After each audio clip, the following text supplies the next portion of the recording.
All right, as you can see, we have the bill validator with a 30-pin connection point here. Following along the harness, we have a 6-pin connection point here. And then going down here, we have an additional 6-pin connection here.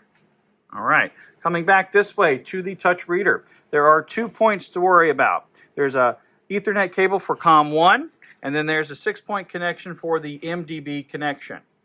Following the harness back up here, you'll see we have the small power supply. This comes off 3 points, one going to the main purple control board, which has a USB connection that plugs here.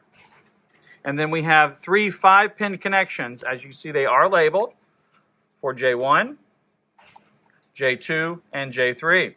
Then there is a barrel connector for the 5-volt connection for powering the board.